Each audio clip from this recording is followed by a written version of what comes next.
Hello, everyone, and welcome back to another wonderful week of college football here at Sporting Perspective. It is week 11 of the college football season, and we finally have a college football playoff selection show preview, basically. And that's what we're really going to zero in on here. Usually we bring up a whole bunch of stuff from last week, but we're going to just zero in on the bracket and what happened last night. So, without further ado, James, I'm going to kick it off to you. What did you think? This is kind of our first look of what the committee's thinking this year. Were there really any surprises? What was your reaction? Yeah, no real surprises to me. I mean, as we know, that with this being the second year, this is going to change. I mean, some of these teams are still have to play each other. We still have conference tournament games, so obviously, from a media standpoint and just as a fan and looking at it, it's just fun. It's fun to see if the season ended today, what would it be? Um, yeah, I mean, the only thing right off the bat, Memphis being 12, I think they found out from last year, having Boise State as a team that got a bye maybe isn't quite worth it, I guess. Yeah, there was a lot of talk about Indiana maybe being number one. It's kind of hard for me to take that away from Ohio State. Obviously, if both those teams go undefeated and Indiana beats Ohio State in the championship game, then sure, then they deserve number one. But I think it's pretty standard to me. Yeah, there wasn't like any like crazy surprises for me. I mean, Notre Dame being at 10, kind of like, all right, with the two losses, they're kind of claiming their own destiny, which they might do. So Notre Dame's in a really good spot now. ACC did itself no favors last weekend with all the teams losing. Virginia looks like they're in the driver's seat there. Obviously, they got to win the conference championship there. Memphis unranked, they're the best group of five team right now. It really feels like if you land in that 5 or 6 spot, you're really sitting in a good spot because you're going to play a ACC champion. It's probably not very good. A group of five winner that may not be very good, and then obviously those four first round buys compared to last year was kind of gauntlet for a lot of those teams. Feels like if you land up in the top six, you're going to get a favorable at least first game or at least beginning to the tournament. Yeah, I mean, but there was no real surprise. I guess the biggest thing that a lot of people were taking away from was Ohio State and Indiana going to be one, who was going to be 1, 2. And I think, either way, I don't think a lot of people would have griped. Ohio State's one. That's fine with me. Me being an Oregon fan, it's basically just being said, win out and you're in. Pretty much that simple. So that's kind of what I took away from it. Yeah, I mean, there's so much speculation you can go into it. I mean, obviously, I look at like Virginia as the ACC representative, and you see Louisville at 15, and to me, Louisville might be the better team. I mean, we'll see. Virginia's kind of shutting up the doubters because they just keep winning. But Yeah. yeah, I mean, there's so much that could go on. I mean, you see Vanderbilt at 16, they could rocket themselves up with another couple wins.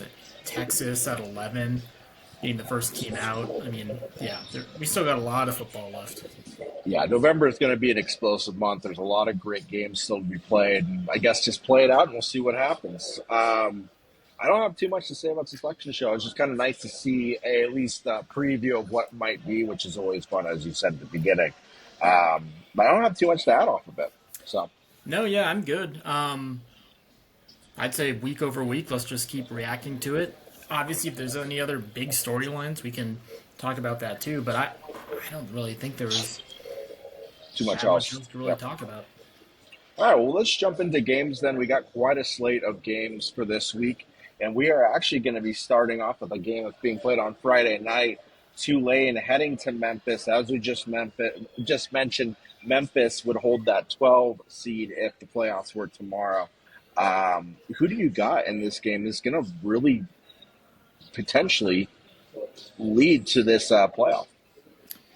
Yeah, I think this matters more to Memphis, and I would hope that they understand that too. It's a home game for them. It's a Friday night.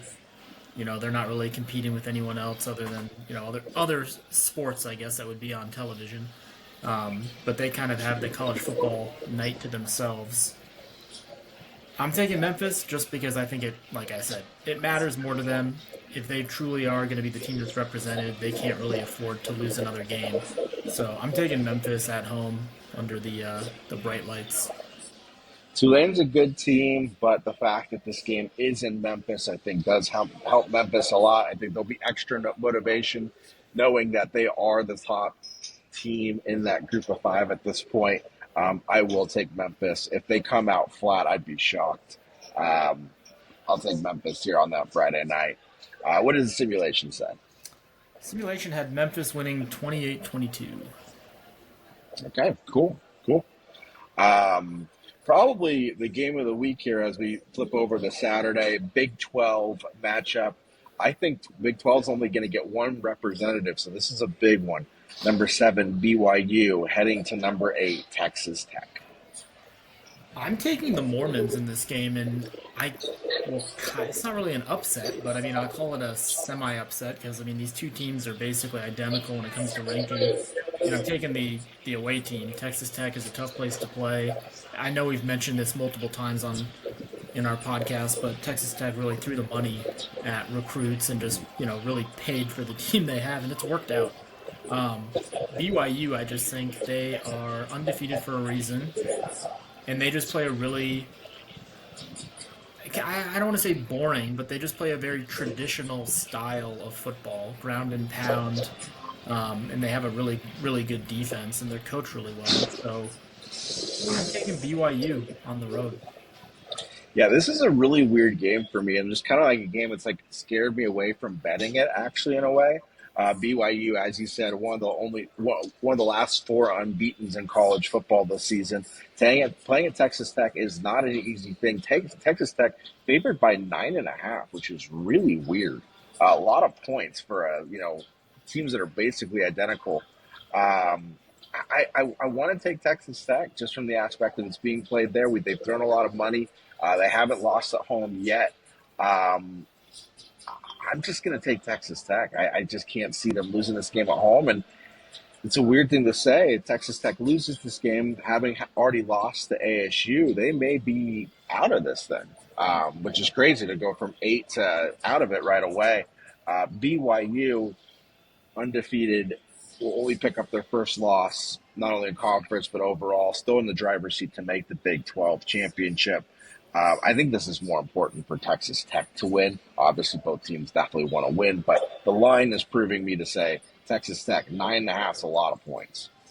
An interesting thing to keep in mind, Texas Tech, if I recall, their starting quarterback, he got injured a couple weeks ago, and they've basically just stayed the same team with their backup quarterback. So, Yeah. you know, pretty remarkable because typically, whether it's NFL, college, heck, I'll even go down to high school. You you lose your starting quarterback. It's normally a death sentence, but Texas Yeah. Tech has really managed to keep it going. Yep, I agree. Simulation has Texas Tech winning 33-16. Okay, all right. Let's head to the SEC. Number 3, Texas A&M, undefeated, heading to Memphis. They're ranked number 22. Who do you got? It feels like Memphis. Sorry, not Memphis, Missouri. Heading to Missouri to play number 22 Missouri. I feel Missouri plays a ranked team every single week. But who do you got in this SEC matchup? Yeah, Missouri, man, they must have one of the toughest strength of schedules. Texas A&M's number 3 for a reason. I love Mike Elko. He's built just an incredible program. I've watched Missouri lose at home a couple of times. One being, I want to say Alabama. So, it's not like they're unbeatable at home. I'm going Texas Tech. I think they're clearly one of the top 5 teams in the country for a reason, and I think it doesn't really matter where they play. I think they have they have all the guys to do it. And like I said, Mike Elko is a great coach. He's going to be the difference. I think those the linemen, the D linemen, they don't make a lot of mistakes. So less penalized team typically wins the game. So I'm taking Texas A&M. Yeah, I'm also taking A&M. I'm not going to say too much on top of what's already been said. A&M, crazy to think, they could be undefeated going into that SEC championship in a month.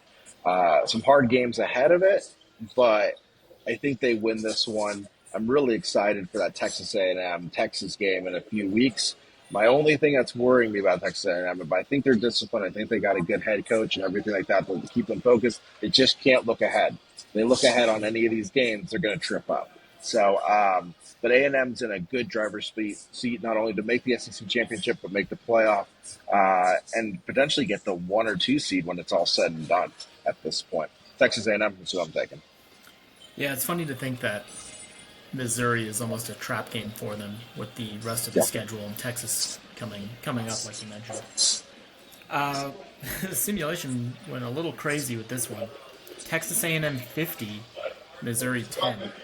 Jeez. Sometimes we hear some of these sim scores and we're like, there's no way that's going to happen. But then we look last week, they were the only one that predicted Texas beating Vanderbilt. So you Yeah. just never know. You just never know.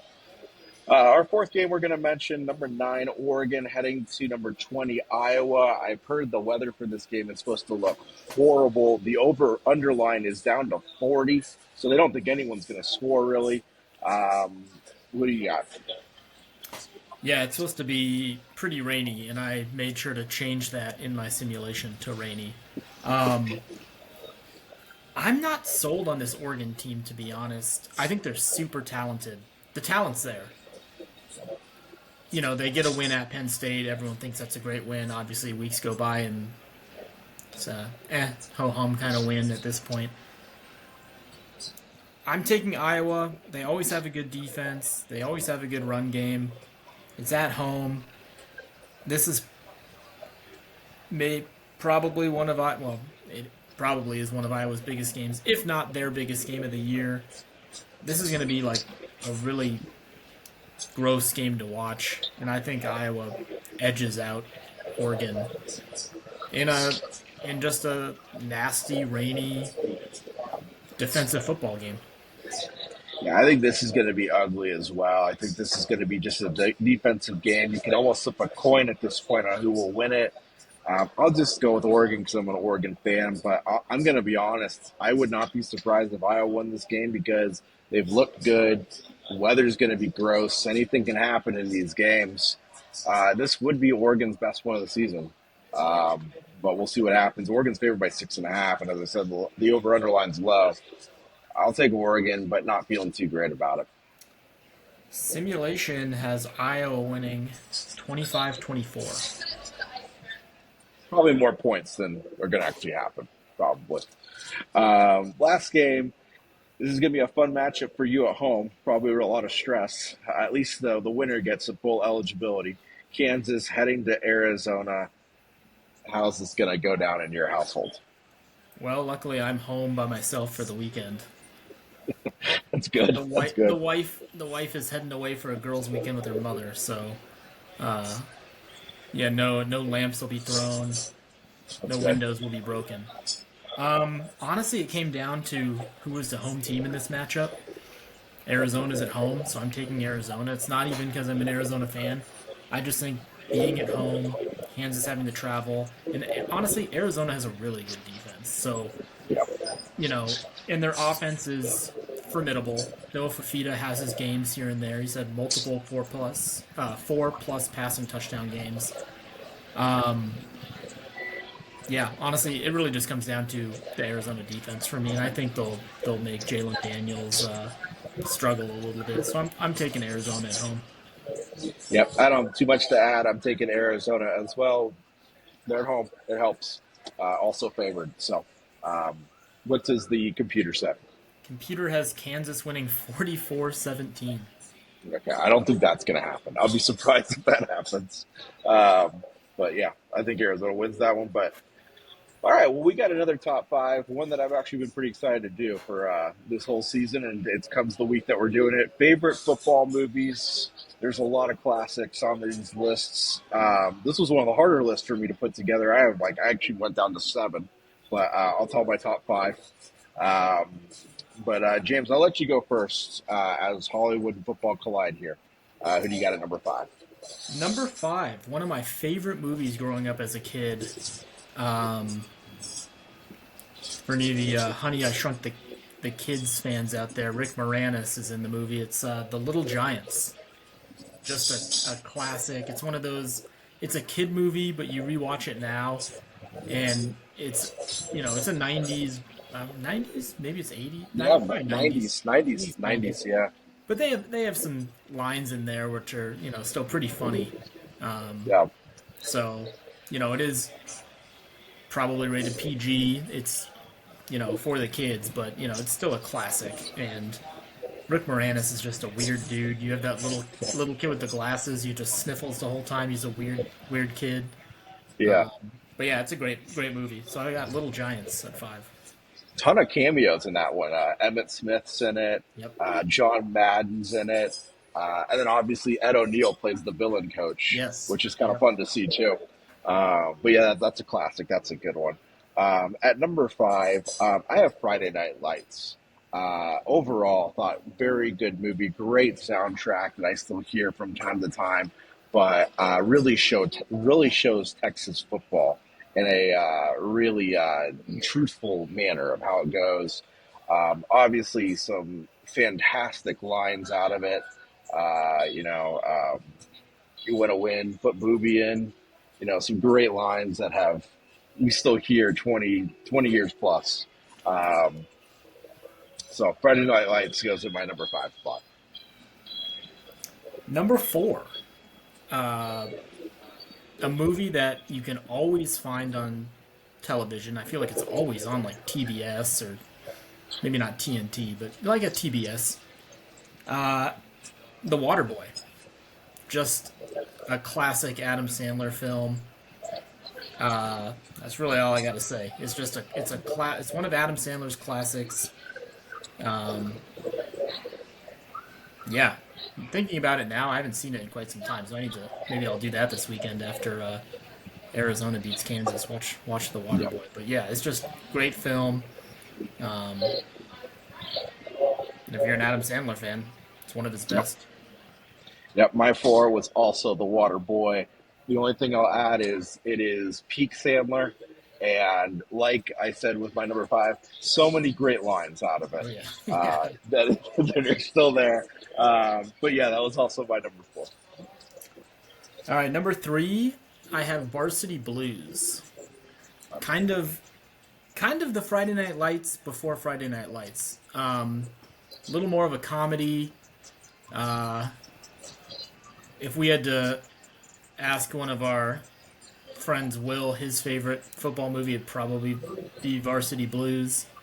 He always resonated with the big lineman. He always said so. Um, Another one that I feel like I haven't watched in a while, but when I was just thinking of football movies off the top of my head, Varsity Blues immediately came up, and it's just also just a really fun, good film. So Varsity Blues was actually six for me, so it just Okay. missed it. That was one of the right at the end there. My number three was is Any Given Sunday. Very good acted movie, a lot of stars in the movie, but kind of gave a an insight of like one of those first movies that really showed what the NFL was all about in a fictional NFL, obviously, um, but really kind of showed the insides of how a football program really works on the NFL level. So Any Given Sunday, intense movie but good movie. I have it at three. All right, my number 2 you already had is Friday Night Lights. I just remember rewatching this movie all the time, and like you mentioned, soundtrack great, great quotes. One of Billy Bob Thornton's good movies, and one other line I can think of. You said the if you want to win, put Booby in. The only other one, one of the other ones I always think of is when I think it was Ed Hubbard would always say, "How far is the drive? What drive? The drive from Odessa to your school." I still say that line because of Will all the time. Literally, like that Yeah, it's always comes into my head Will and Ed were quoting that movie all the time. all the time. Yeah. So, but yeah, great movie. Talking about quotes, at my number two probably has, in my opinion, the most famous football movie quote of all time. I have Jerry Maguire. Great movie, drama. Tom Cruise, show me the money. Yep, probably one of the most recognizable quotes in a in a football movie, in my opinion. But great movie, great drama, and obviously takes a look at more of the business side, but still a football movie. And So you could say it's an Arizona Cardinals movie. you can say it is an Arizona Cardinals movie. Yes, you can. All right. My number one is Remember the Titans. I just feel like it's the best football movie of all time. Denzel Washington's unbelievable. You have a young Hayden Panettiere in the movie, which is kind of funny. Yeah. Um, Ryan just Gosling. Ryan Gosling, yeah, is the what is he, linebacker or something? He's a linebacker. Yeah, he's Yeah, like a young linebacker. And the yeah. You got Sunshine at quarterback. you have the Just dude the from you have the dude from Scrubs. I forgot his name just now. yeah, yeah. But yeah, I mean, Remember the Titans to me is just I think we watched that in high school. I'm gonna say in like a class. I remember I went to go see it. So it's my number one as well. I remember I went to go see it with like my flag football team in like sixth grade. But yeah, great movie. Even the main girl, I forgot who the main girl in it is. That's in high school. She's famous too. I'm totally blanking. Let me pull it up real fast. Oh, Kate. Her last name starts with a B. It's Kate something. Um, Boswell. Boswell. Yeah, she had a good career for a while too. Um, so yeah, no. Overall, great movie, and he kind of really nailed it. Denzel Washington did a really, really good job with that Bosworth. role. Kate Bosworth. Bosworth. Thank you. That's what it was. But yeah, overall, solid cast, solid script. Loosely based off of a true story, which is always cool too. Um, but yeah, that was my number one. And then my number seven, I revealed my six, but my number seven was The Program, which is another early 90s football movie, but another one that really shows the inside of an operation of a college football program, which is pretty cool. I don't think I've ever seen that. Program's pretty good. It's a good one. It's a good watch for sure. But early '90s and really kind of exposes what's going on in college football. So Wait, is Steve Martin in Remember the Titans? not that I remember. He's popping up on. No, I don't think he is. No, I don't think he He's is. popping up on the cast, but I was like, wait, Yeah, you remember if Steve Martin made a cameo in yeah, I think I that's not remember that. that's not real. I don't know why that's Yeah. up there. Anyways, All right. Well, anything you want to say before we wrap up?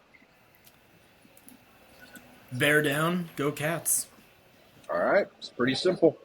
We'll be back tomorrow. We got NFL Week 10 to talk about. Trade deadline is passed, and we're going to be talking some favorite NFL jerseys on top of it all. But we will see you tomorrow. NFL show. See you soon.